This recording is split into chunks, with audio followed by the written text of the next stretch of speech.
बिस्मिल्लाहिर्रहमानिर्रहीम अस्सलाम वालेकुम। आज के लेक्चर में हम लोग डिस्कस करेंगे एग्जाम्पल नंबर 19। इसकी रिक्वायरमेंट देखें। Prepare inventory card for the month of January 2016 under the perpetual system using FIFO and weighted average method of inventory valuation. अब यहाँ पर ये जो बात उसने कही है ना भाई, ये ना भी कहता तो इन्वेंटरी लेजर कार्ड हमने ऐसे ही बनाना था कि उसके अंदर हम लोगों ने क्वांटिटी शो करनी है, पर यूनिट प्राइस शो करनी है और उसकी वैल्यू शो करनी है। ये जो उसने लिखा है ना, showing quantity unit cost and value, तो ये हम लोगों ने बना कर देने हैं। अब देखें भाई, हमारा ताल्लुक इंट्रोडक्शन टू अकाउंटिंग में इन्वेंटरी लेजर कार्ड बनाने के ऊपर इतना फोकस नहीं होता। हमारा फोकस होता रहता है क्लोजिंग इन्वेंटरी की वैल्यू के ऊपर। ओके, कि हमारे पास क्लोजिंग इन्वेंटरी की वैल्यू क्या है। रिक्वायरमेंट में एक इन्वेंटरी लेजर कार्ड आ गया, इससे हमें क्लोजिंग इन्वेंटरी की वैल्यू का पता चल जाएगा। साथ में कहते हैं record journal entry for additional information provided about, कि जो मैं तुम्हें एडिशनल इंफॉर्मेशन दे रहा हूं सिर्फ उसकी मुझे जर्नल एंट्री बताना। मतलब sales purchases during the year जो कुछ हुई उनकी जर्नल एंट्रीज नहीं बतानी। राइट। अच्छा, अब देखें एडिशनल इंफॉर्मेशन क्या है। कहते हैं 100 units out of 4200 units purchased on 13th जनवरी। तो यहां पर देखें आपने 13 जनवरी को जो यूनिट्स परचेज किए टोटल वो कितने हैं, 4200। कहते हैं इन 4200 यूनिट्स में से 100 यूनिट्स डिफेक्टिव हैं and return to supplier on 28 January 2016। जबकि यहां पर हमारे पास इंफॉर्मेशन कहां तक की गिवन है, 25 जनवरी। 25 जनवरी के बाद 28 जनवरी और आपने 100 यूनिट्स का रिटर्न लिख देना है। ये बात क्लियर हो गई है। और वो कौन सा रिटर्न, 4200 यूनिट्स वाला। अच्छा, उसके बाद उसने कहा कि जब आप इन्वेंटरी काउंट कंडक्ट करने के लिए गए 31 जनवरी को, उस वक्त आपने फिजिकली जो इन्वेंटरी काउंट की वो 4820 यूनिट्स थे। मैं अभी के लिए ये सपोज कर लेता हूं कि ये बिल्कुल ठीक है। मुझे यहां पे ये जानने की जरूरत ही अभी नहीं है कि भाई इन एक्चुअल यूनिट्स थे कितने। मेरे पास अगर FIFO मेथड है, मैं क्या करूंगा, 4820 यूनिट्स, और वो कैसे, कौन से वाले होंगे, अगर मैंने इनको वैल्यूएशन करनी हो तो मेरे पास रीसेंट परचेजेस होंगी। मेरे पास सबसे पहली परचेजेस कौन सी आई,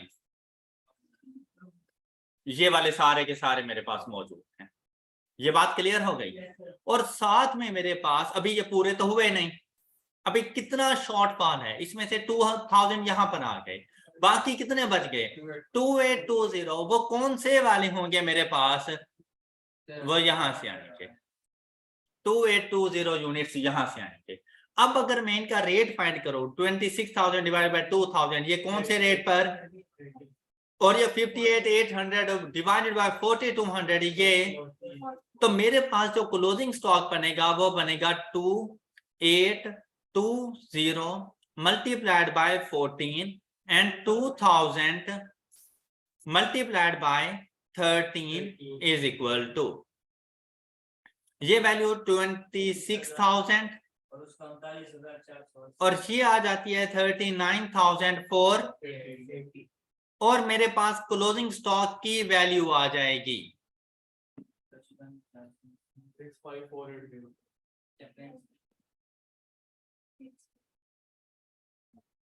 65480। और FIFO मेथड से हमारे पास क्लोजिंग इन्वेंटरी की वैल्यू आ गई। जरा इसका आंसर देखें, इसने क्या किया हुआ है, ये FIFO मेथड है उसके पास, और यहां पर ये देखो, ये क्लोजिंग इन्वेंटरी की value 39480 and 226,000 and the total is 65480। तो आपको ये बात समझ आ गई, तो आपको इतना बड़ा इन्वेंटरी लेजर कार्ड बनाने की जरूरत नहीं है। अब नेक्स्ट देखें, अगर इन्वेंटरी लेजर कार्ड बनाना भी पड़ जाए तो भाई ओपनिंग उसने आपको बताए हुए, आपने एज इट इज आके लिख दिए, आपको परचेजेस में भी कोई इशू नहीं हुआ।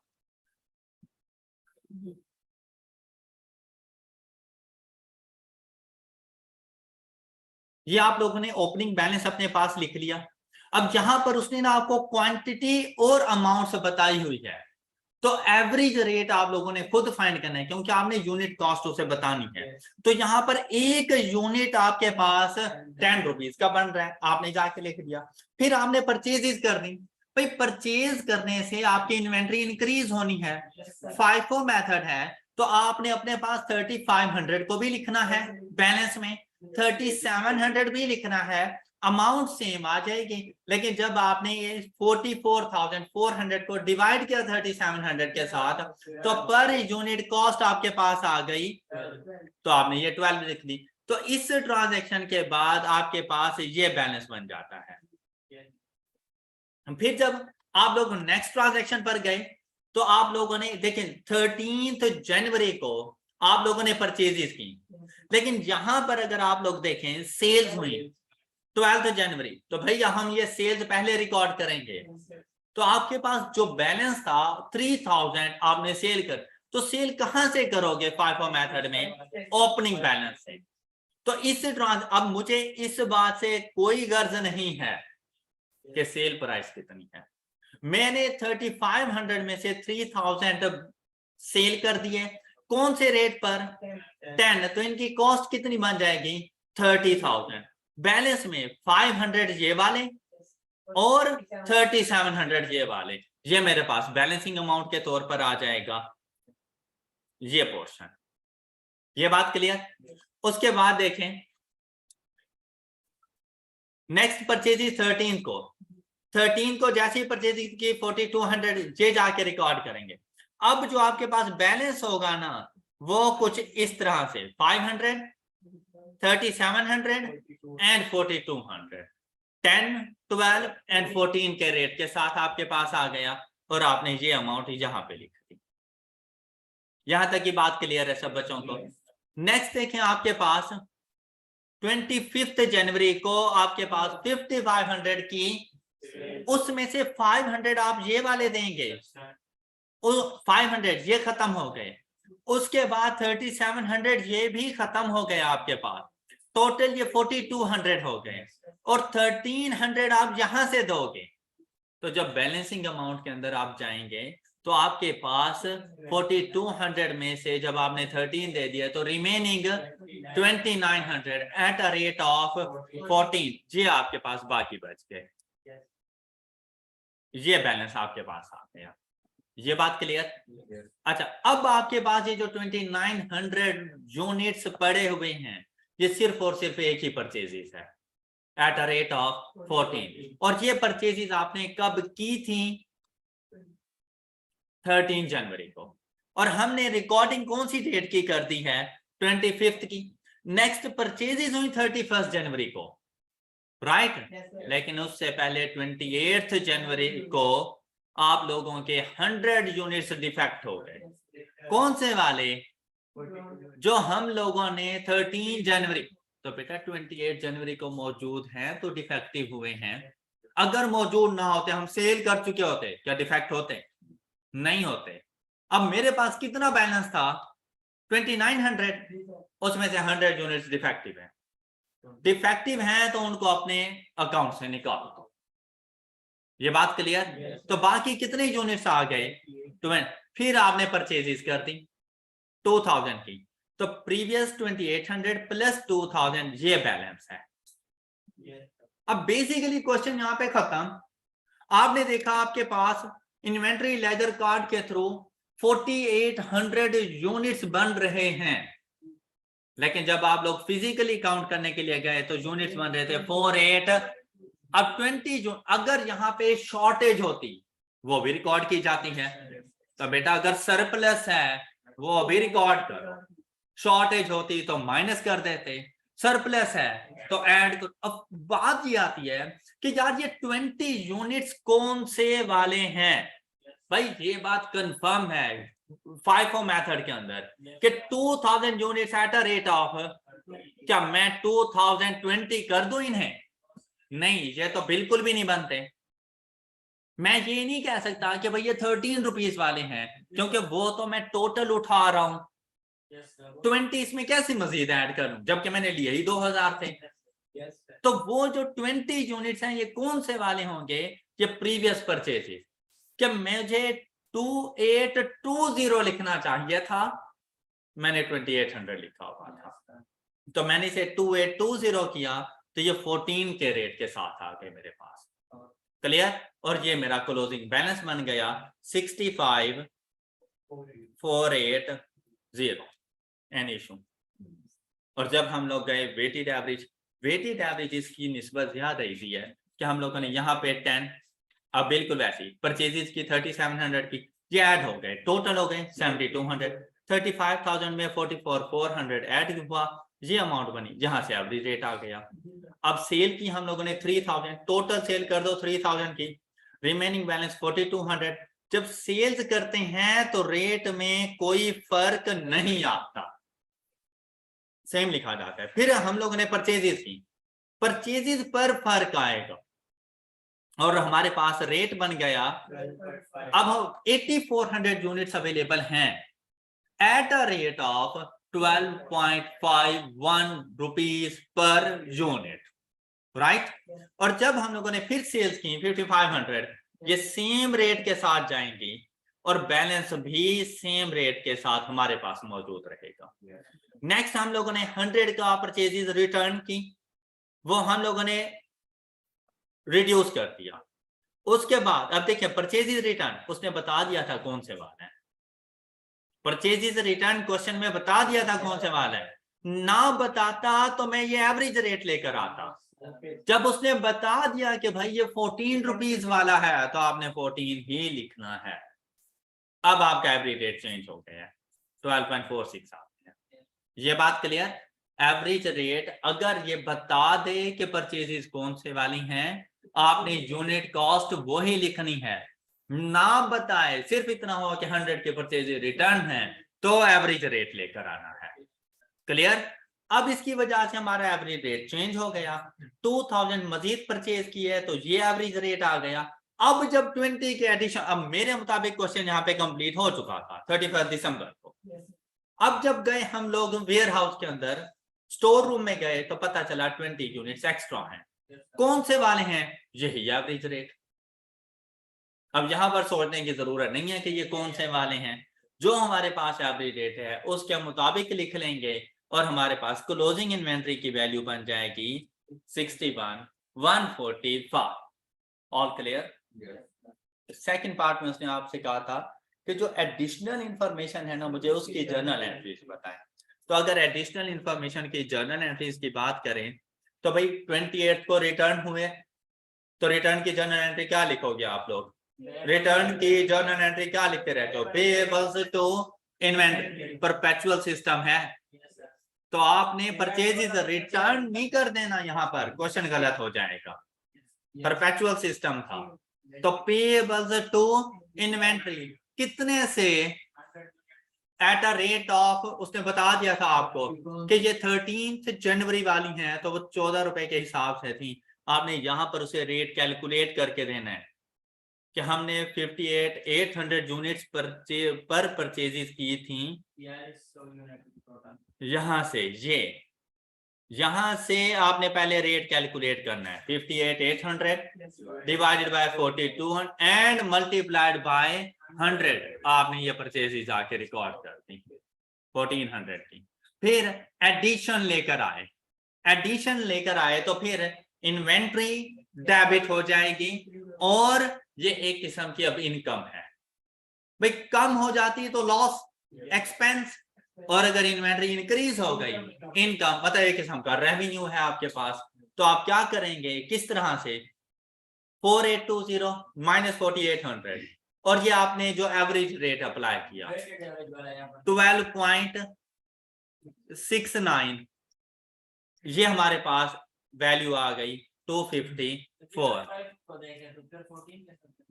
हाँ, अगर 5 को देखा जाए तो 14 के हिसाब से करते हैं इन्वेंट्री को इंक्रीज, लेकिन वेटेड एवरेज के हिसाब से देखें तो इस तरह से हमारे पास आ जाएगा। क्या ये बात क्लियर हो गई आप लोगों को? ये बेसिकली 12.69 है, इसने 96 बाय मिस्टेक लिखा हुआ है। ओके, ये एवरेज रेट उठाया गया था 12.69। और इधर 96 ये बाय मिस्टेक यहाँ पे लिखा हुआ है। आई होप कि आप बच्चों को ये क्वेश्चन समझ आ चुका होगा। नेक्स्ट क्वेश्चन नंबर 20 रिक्वायरमेंट्स देखें। Prepare inventory laser card for product A for the month of December 2018 under perpetual inventory system. Compute gross profit on sale of product A for December 2018। Perpetual method inventory laser card, लेकिन अभी तक ये नहीं पता चला कि cost formula कौन सा है, वेटेड एवरेज या FIFO। तो क्वेश्चन के अंदर वो आपको बता देगा कि हम कौन सा मेथड अप्लाई करते हैं। तो कहते हैं Multan traders held 200 units of product A at ₹175 each on 1st December 2018। तो ये हमारे पास ओपनिंग आ गया 200 multiplied by 175 is equal to, तो ये आपके पास वैल्यू आ जाएगी टोटल इन्वेंटरी की ओपनिंग। कहते हैं following transaction related to product have occurred during December 2018 and देखें follows weighted average method for valuation of its inventory. अब आप लोगों ने इन्वेंटरी लेजर कार्ड का सिर्फ बैलेंस का कॉलम बनाना है और जल्दी से इसको मेंटेन करो और मुझे क्लोजिंग इन्वेंटरी की वैल्यू बताएं। सिर्फ बैलेंस का कॉलम मेंटेन करते जाओ, जल्दी करें। अब इस क्वेश्चन में हम लोगों ने सिर्फ बैलेंस का कॉलम मेंटेन करते जाएंगे अपना टाइम सेव करने के लिए। बैलेंस के कॉलम में सबसे पहले जाकर आप लोगों ने ओपनिंग बैलेंस लिख लेना है 200 units at a rate of 175। अब इसकी टोटल वैल्यू देख लो 35,000। अच्छा, उसके बाद 400 यूनिट्स आपने परचेज किए, कितनी अमाउंट पर 80700 पर, राइट। लेकिन कहते हैं और किससे परचेज किए, और अल्फा ने आपको 50 यूनिट खामखा में दे दिए। तो बेटा आपने अपनी इन्वेंटरी में जो इंक्रीज लेकर आना है ना, वो 450 यूनिट्स का इंक्रीज लेकर आना है इन्वेंटरी के अंदर।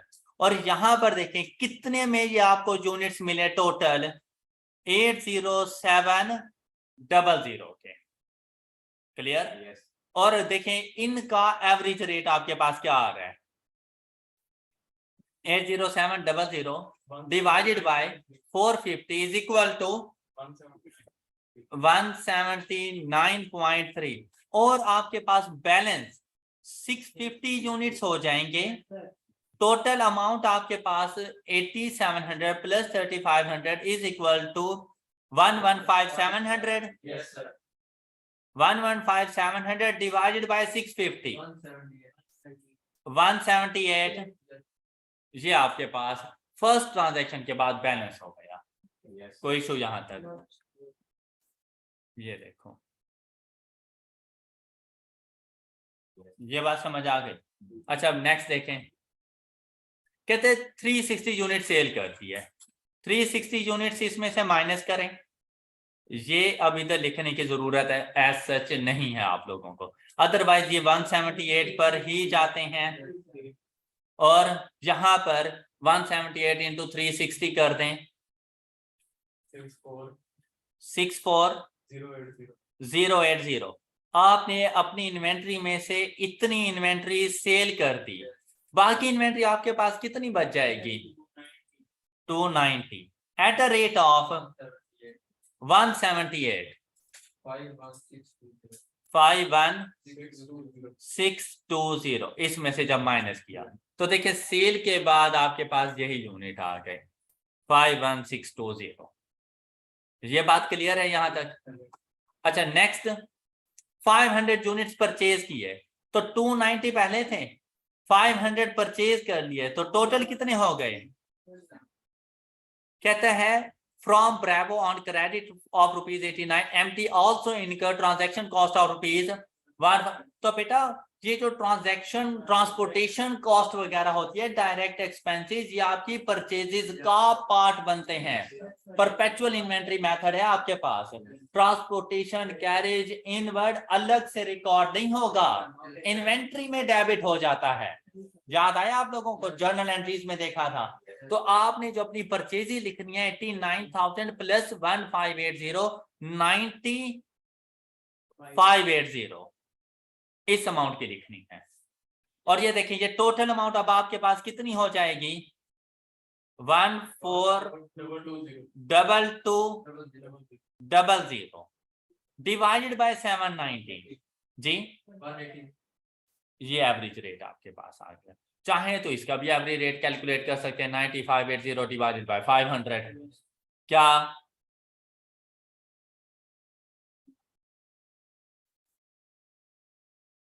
अगर चाहें तो आप इसको रिकॉर्ड कर सकते हैं, अदरवाइज हमारे पास बैलेंसिंग इसको हम लोगों ने देखना था। तो अब हमारे पास आफ्टर 500 परचेजेस 790 यूनिट्स अवेलेबल हैं at an average rate of 180 और ये उनके टोटल वर्थ है। यहां तक क्लियर? अच्छा, अब नेक्स्ट देखें। 440 यूनिट सेल कर दिए for rupees this on credit to Charlie to avail the 5% discount on early payment. Charlie paid the amount on 24 December 2018 inventory ledger card को इस बात से कोई गर्ज नहीं है। तो हम लोग क्या करेंगे, सिंपली 440 यूनिट्स इसमें से लेस कर देंगे, इनकी अमाउंट 180 ही रखेंगे और कितना लेस हो जाएगा टोटल। अभी भी मैं मतलब थोड़ा एक्स्ट्रा काम इसके ऊपर कर रहा हूँ, अदरवाइज मैं चाहूं तो 790 माइनस 440 जो आंसर आए एग्जैक्टली 350 मल्टीप्लाइड बाय 180 कर सकता हूँ और ये अमाउंट 63,000 ये मेरे पास आ जाएगा बैलेंस आफ्टर 440 यूनिट्स सोल्ड। और ये अमाउंट क्या आ रही थी हमारे पास 79200। अब देखें 350 units at a rate of 180 ये बैलेंसिंग अमाउंट आपके पास आ गई। All clear? कहते हैं 350 यूनिट परचेज किए from delta on credit, delta offer discount of on list price of rupees, ये उसकी लिस्ट प्राइस है, उसके ऊपर 8% डिस्काउंट ऑफर कर रहा है इफ एट लीस्ट 250 यूनिट्स वर पर, और हमने कितने परचेज तो हमें डिस्काउंट मिलेगा। हम 200 पर यूनिट कॉस्ट चार्ज नहीं करेंगे, हम कितनी कॉस्ट चार्ज करेंगे 92%, मतलब के 184। Delta also offered further 2% discount if payment was made within 10 days. MT expects to pay in। अब अगर आप लोग बुक्स ऑफ प्राइम एंट्रीज को याद करो, अकाउंटिंग फॉर परचेजेस, तो डिस्काउंट को हम लोग ट्रेड डिस्काउंट तो कर लिया करते थे, लेकिन कैश डिस्काउंट सेटलमेंट डिस्काउंट में से परचेजेस को लेस नहीं करते थे। फिर अगर आपकी एक्सपेक्टेशंस भी क्यों नहीं है कि मैंने डिस्काउंट लेना है, तब भी परचेजेस को लेस नहीं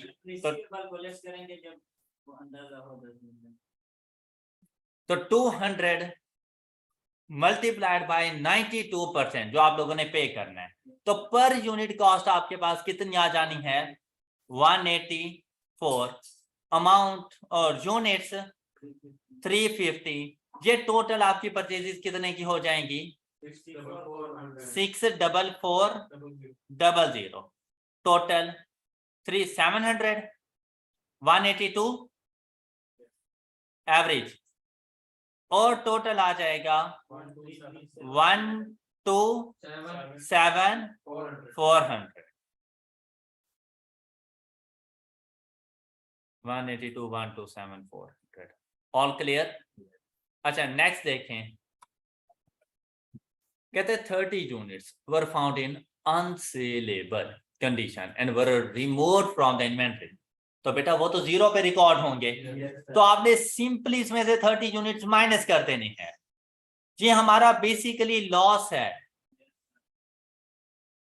और ये कितनी आ जाएगी वैल्यू, वैसे तो 5460, वैसे इनको लिखने की जरूरत नहीं होती, मतलब आप जस्ट बैलेंस लिख लें 670, 182 और अमाउंट क्या 121,940। All clear? अच्छा जी, लास्ट ट्रांजैक्शन क्या है, हम लोगों ने सेल कर दिए कितने यूनिट्स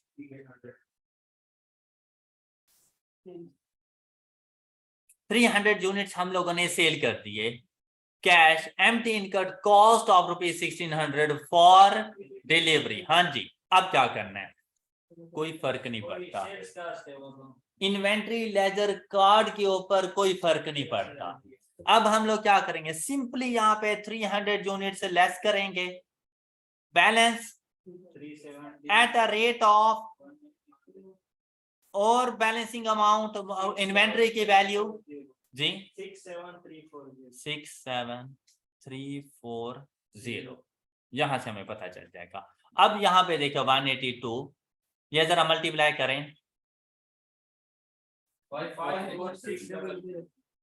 ये लेस, तो यही अमाउंट आपके पास आ गई 67340, ये क्लोजिंग इन्वेंट्री की वैल्यू। यहां तक किसी को कोई इशू? ऑल क्लियर, गुड, शाबाश। अच्छा, उसकी नेक्स्ट रिक्वायरमेंट कहते हैं ग्रॉस प्रॉफिट को कैलकुलेट करें। ग्रॉस प्रॉफिट के लिए सेल्स का होना जरूरी है, सेल्स को कैलकुलेट करते हैं। ये देखें भाई, क्वेश्चन में सेल्स कैसे, आप पहले आइडेंटिफाई करें कि सेल्स हुई कहां पर हैं, 13 में, 21 में और 28 में। 360 यूनिट 72,000, ये तो 72,000 ही हमारे पास आ जाएगा। फिर 440 unit for ₹92,400 on credit to avail the 5% discount on early payment. Charlie paid the amount 24 दिसंबर। अब 5% डिस्काउंट अलाउ कर दिया, तो 92,400 में से माइनस कर दो इसका 5%। 5% कितना बनता है इसका? 4620। ये हम लोग माइनस कर देंगे अपने रेवेन्यू में से। ये बात क्लियर हो गई? नेक्स्ट देखें, 300 यूनिट 61,000, और सेल्स के ऊपर जो कॉस्ट इनकर की जाती है वो ऑपरेटिंग एक्सपेंस है, ये हमारी सेल्स को माइनस नहीं करेगा, 1600 से माइनस ना करते हैं ना। ये बात क्लियर? परचेजेस के ऊपर कॉस्ट परचेजेस में ऐड होती है, सेल्स के ऊपर कॉस्ट ऑपरेटिंग एक्सपेंस होता है। हमारा रेवेन्यू 61,000 है। अब आपने ये जो बॉक्सेस वाली 3 अमाउंट्स हैं इनको ऐड करें और डिस्काउंट अलाउड को माइनस करें, तो आपके पास नेट सेल्स आ जाती हैं 22780। कोई इशू? All clear? अब आते हैं कॉस्ट ऑफ सेल्स की तरफ। परपेचुअल मेथड है, कॉस्ट ऑफ सेल्स का पता चल सकता है हमें। ओके, अच्छा, वैसे अगर यहां पर देखें तो कॉस्ट ऑफ सेल उन्हीं यूनिट्स की होंगी ना जो हमने सेल किए होंगे। मैंने ये इसीलिए बनाया था सारा कि यहां से ना मुझे कॉस्ट ऑफ सेल का पता चल जाएगा। किस तरह से? आप देखिए यहां पर हम लोगों ने सेल्स कब की, 13 को 360 की, ये इसकी कॉस्ट आ गई। क्लियर? फिर हम लोगों ने सेल्स की 21 को 440 की, ये कॉस्ट आ गई। फिर हम लोगों ने सेल्स की 300 यूनिट्स की, ये कॉस्ट आ गई। लेकिन जो 30 यूनिट्स हमारे पास डैमेज हो गए वो भी हमारी कॉस्ट ऑफ सेल का ही पार्ट है। तो इन चारों को ऐड करो तो ये कॉस्ट ऑफ सेल्स है। तो कॉस्ट ऑफ सेल हमारे पास कितनी बन रही है? 203340, और ग्रॉस प्रॉफिट हमारे पास आ जाएगा 17440। कोई ऐसी बात जो आप लोगों को समझ ना आई हो इस क्वेश्चन में? तो ये 30 यूनिट बेटा ये भी कॉस्ट ऑफ सेल का पार्ट है, हमारा एक किस्म का लॉस है, और ये नॉर्मल लॉस है इसलिए कॉस्ट ऑफ सेल में जाता है। इसकी एंट्री हमारे पास यही थी, cost of sale to inventory. All clear? अब चलते हैं हम लोग question number 21, last question of this chapter. Requirement trading account for the month of June 2019। अब जस्ट ट्रेडिंग अकाउंट बनाकर देना है हम लोगों ने। ओके, मतलब sale less cost of sale is equal to gross profit. अब कॉस्ट ऑफ सेल के लिए क्लोजिंग इन्वेंट्री का होना जरूरी है। अब इस क्वेश्चन को जरा देखें, कहता है OT deals in one product, following information for the month of June 2019 has been collected for preparation of trading account। Opening inventory है, परचेजेस हैं जो सेल्स की है वो है 4000 ओपनिंग इन्वेंट्री, 11,000 की परचेजेस, 12,000 हम लोग सेल कर चुके।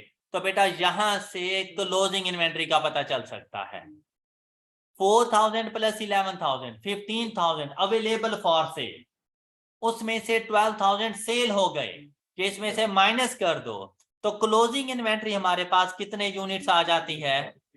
आई होप कि ये बात आपको समझ आ गई होगी। कहते हैं ये ओपनिंग के लिए उसने हमें बता दिया, परचेजेस जो की उसकी सारी अमाउंट, और जो सेल्स हम लोगों ने की हैं उसने टोटल रेवेन्यू बता दिया। लेकिन अगर इसमें यहाँ पे देखें ये तो बिल्कुल ठीक है, अपनी कॉस्ट के ऊपर मौजूद है। परचेजेस कहते हैं इंक्लूसिव ऑफ सेल्स टैक्स, इसके अंदर सेल टैक्स शामिल है, और 4.8 एक्सक्लूसिव ऑफ सेल टैक्स।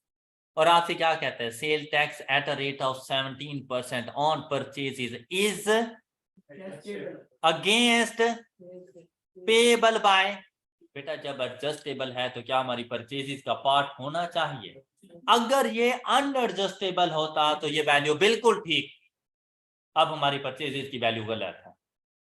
ये बेसिकली अब 17% टैक्स के बाद 117% है, जबकि मैंने इसमें से 17% टैक्स एक्सक्लूड करना है ताकि मैं इसको 100% अमाउंट के ऊपर लेके आ सकूं। तो मैं क्या करूंगा, इसको divided by 117 and multiplied by 100। तो देखिए परचेजेस की वैल्यू मेरे पास क्या बन जाती है, 2 मिलियन। मेरी परचेजेस इस अमाउंट की आएंगी। ये बात क्लियर हो गई? ये बात क्लियर? और बेटा अगर हम लोग अपने कस्टमर से कोई सेल टैक्स रिसीव कर लेते हैं कि 100 रुपए के बिल के ऊपर अगर मैं उनसे 117 रुपीज ले लेता हूं, मेरा रेवेन्यू 100 का ही है। और जो एक्स्ट्रा 17 रुपीज हैं वो मुझ पर लायबिलिटी आ जाती है कि मैंने ऑन बिहाफ ऑफ कस्टमर वो मैंने और गवर्नमेंट अथॉरिटीज को जमा करवाने हैं, और वो already exclusive of sale tax हैं। आपने इनके साथ कुछ भी नहीं करना। ऐसा नहीं है कि आप इसको भी डिवाइडेड बाय 117 कर दो तो इसमें तो सेल टैक्स पहले ही शामिल नहीं है। ये बात समझ आ गई सब बच्चों को? नेक्स्ट कहता है handling and transportation cost of ओटीज प्रेमिसेस आर ₹20 पर यूनिट। तो बेटा 2 मिलियन इनवॉइस वैल्यू है, टोटल नंबर ऑफ यूनिट्स कितने हैं 11,000 मल्टीप्लाइड बाय 20। तो ये मेरे पास हैंडलिंग एंड ट्रांसपोर्टेशन कॉस्ट मेरी परचेजेस का पार्ट बनेंगे। ये बात समझ आ गई? ये डायरेक्ट एक्सपेंस है। फिर कहते हैं यूनिट्स परचेज्ड और polished at a cost of ₹10 per unit prior to transferring to the way. अभी हम हमारी सेलेबल कंडीशन में नहीं है तो ये 10 रुपीज भी उसका डायरेक्ट एक्सपेंस है, हम बगैर पॉलिश के उसको सेल नहीं कर सकते। तो टोटल पर यूनिट एक्सपेंस मेरे पास कितना आ रहा है 20 प्लस 10 30 मल्टीप्लाइड बाय कितने यूनिट्स हमारे पास हैं 11। बेटा जो ओपनिंग है वो ऑलरेडी पॉलिश हो चुके हैं, उनके ऊपर handling charges transportation charges already included हैं। जो ड्यूरिंग द ईयर मैं परचेज कर रहा हूं उनके ऊपर मैं हैंडलिंग चार्जेस ट्रांसपोर्टेशन चार्जेस भी पे करता हूं और पॉलिश करने के चार्जेस भी पे करता हूं। तो पर यूनिट 30 रुपीज ये आ जाएंगे। कहते हैं units are stored in a warehouse which is acquired at a monthly rent of ₹380,000। अब देखिए वेयर हाउस का रेंट है मंथली रेंट, और किस चीज के लिए? अच्छा आपको कैसे पता है रॉ मटेरियल है? क्या उसने बताया मैन्युफैक्चरिंग बिजनेस है?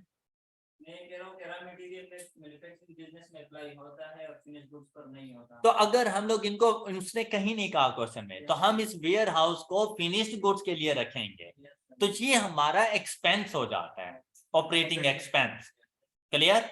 उसके बाद और देखिए अगर मैंने ट्रेडिंग अकाउंट बनाना है तो इसका तो फिर ताल्लुक ही नहीं है, मेरे ट्रेडिंग अकाउंट से इसका कोई ताल्लुक नहीं है, इसको जस्ट इग्नोर करना था। 350 units were withdrawn for personal use during the, तो बेटा वो तो फिर हमारी सेल्स में शामिल नहीं होंगे। तो मेरा क्लोजिंग स्टॉक 3000 नहीं है, इसमें से 350 लेस कर दो तो मेरा क्लोजिंग स्टॉक आ जाएगा 2650 ड्रॉइंग्स, राइट। अच्छा, अब नेक्स्ट चलें। During the month and physical inventory verification it was observe that, अब 2650 यूनिट्स के साथ आपने क्या करना है, कहते हैं 20 यूनिट्स वर फाउंड शॉर्ट, 20 मजीद इसमें से लेस कर दो, तो बाकी कितना बच जाएगा 26। आई होप क्या मेरी ये बात समझ रही है। उसके बाद कहते हैं 150 unit were damage during handling and are saleable at 40% of its selling price after incurring an additional cost of ₹50 per unit. Shortage and damage of up to ₹200 units in a month are treated as normal loss। तो हमारे तो just 200 units की shortage है, normal loss ही treat करना है इसको, right? मतलब अपना कोई abnormal loss record करने की जरूरत नहीं है। अब क्या कहता है, OT uses periodic inventory method और cost is determined using weighted average cost method। अब सबसे पहले हम लोग वेटेड एवरेज फाइंड करेंगे। वेटेड एवरेज हम लोग कैसे फाइंड करेंगे, 4000 यूनिट्स 745, 11,000 यूनिट्स 2 मिलियन, ये हमारे पास आ जाएंगे। लेकिन सिर्फ 2 मिलियन नहीं, इसमें ऐड करेंगे handling and transportation cost and polishing cost, और ये हमारे पास कितनी आ जाएगी 20 + 10 30 के हिसाब से। ये देखें, अगर यहां पर हम लोग क्लोजिंग स्टॉक को देखें, average rate cost of opening stock plus purchase 3075,000, इसने यहां पर इन टोटल लिख दी। Units of opening stock plus purchases, ये कॉस्ट पर यूनिट है हमारे पास। टोटल नंबर ऑफ यूनिट 15,000 हो गए। ओपनिंग कॉस्ट, ओपनिंग हमारे पास कितने आ रहे थे 745,000, इसमें मजीद उसने परचेज कॉस्ट को शामिल कर दिया। अब परचेज कॉस्ट को उसने कैसे शामिल किया, ये देखो, आपको ये वाली बात तो समझ आ गई 2 मिलियन की। 11,000 मल्टीप्लाइड बाय 20 भी आपको समझ आ गया, 11,000 मल्टीप्लाइड बाय 10 भी आपको समझ आ गया, क्लियर। तो हमारे पास purchases plus opening total value कितनी हो गई 3075,000, ये हमारे पास हो गई। अच्छा, अब मुझे एक बात बताओ, हम लोग यहीं से ही जाके ना इसकी एवरेज रेट को कैलकुलेट कर लेंगे। मुझे एक बात बताओ, अगर हम लोग सोचेंगे भाई ड्राइंग्स क्यों नहीं शामिल की, तो बेटा क्या उसने बताया है कि ड्राइंग्स कौन से वाली हैं। अगर मैं सपोज यहां पर कह दूं कि भाई 350 यूनिट्स की ड्राइंग माइनस करो, तो उनके सामने वैल्यू क्या लिखूं, क्या उसने आपको बताया। तो हम लोग ड्राइंग्स को शामिल नहीं कर सकते। ड्राइंग्स की वैल्यूज का हमें पता ही नहीं है कि मैं इसको माइनस कौन सी अमाउंट के साथ करूं। तो मैं वेटेड एवरेज के अंदर तो वेटेड एवरेज से करूंगा ना, तो वेटेड एवरेज पहले फाइंड तो कर लूं, क्लियर, फिर ड्राइंग्स को जाके चार्ज करूंगा। तो आपने यहां पर सिर्फ ओपनिंग प्लस परचेजेस, तो आपके पास टोटल अमाउंट ये कितने यूनिट्स की अमाउंट है, ये 4,000 प्लस 11,000, फिर तो यहां से एवरेज रेट का पता चल जाएगा। अब देखो आपका एवरेज रेट कितना आ रहा है 3075 डिवाइडेड बाय 15,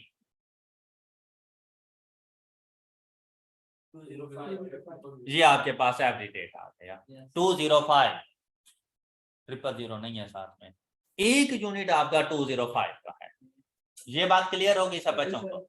अच्छा, नेक्स्ट देखें, अब वो यहां पे पहुंचा, अब आ गया देखें गुड्स विथड्रॉन 350, अब इर्तिदा मैं इसको चार्ज कर सकता हूं 205 पर, और ये देखो ये मैंने माइनस किया,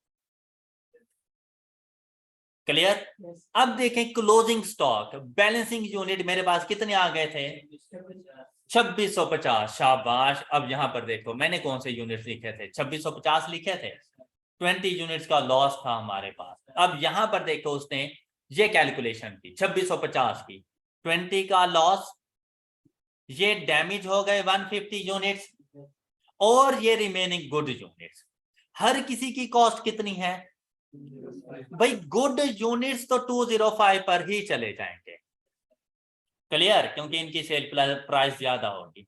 लेकिन ये जो 20 यूनिट्स है इनके लिए उसने कहा था जीरो सेलेबल वैल्यू, जीरो, ये जीरो पे रहेंगे हमारे पास, राइट। और जो दूसरे 150 हैं उसके बारे में हमें इंफॉर्मेशन दी गई थी कि इसने 40% ऑफ इट्स, और हमें सेलिंग प्राइस तो पता ही नहीं है, तो सेलिंग प्राइस का पता कहां से चलेगा? 4.8 मिलियन डिवाइडेड बाय 12,000, तो एक यूनिट की सेल प्राइस का पता चल जाएगा 400, और 400 का 40% हमारे पास कितना आ जाएगा? 160। 160 में से आपने 15 रुपए की कॉस्ट इनकर की, तो इसकी एनआरबी हमारे पास कितनी बन जाएगी? ये रही 145। क्या आपको ये बात क्लियर? तो ये 150 यूनिट्स कौन सी वैल्यू पे रिकॉर्ड करेंगे? ये आ गया 21750, और यहां से ये 205 पर, और क्लोजिंग स्टॉक की वैल्यू 530150, राइट। पीरियोडिक मेथड है। तो जब कॉस्ट ऑफ सेल को डिटरमिन करना हो आप लोगों ने, तो आपने opening stock plus purchases less closing stock, तो आपके पास ये कॉस्ट ऑफ सेल आ गई। All clear? तो अपने रेवेन्यू में से कॉस्ट ऑफ सेल को माइनस करो तो आपके पास ग्रॉस प्रॉफिट। Any question? और इसी एग्जांपल के साथ ही हमारा इन्वेंटरी का चैप्टर कंप्लीट हुआ, और आप लोगों ने इसके ऑब्जेक्टिव बेस्ड क्वेश्चन सॉल्व कर लेने हैं। That's all for today. अपना बहुत सा ख्याल रखिएगा, नेक्स्ट लेक्चर में मिलेंगे। अल्लाह हाफिज।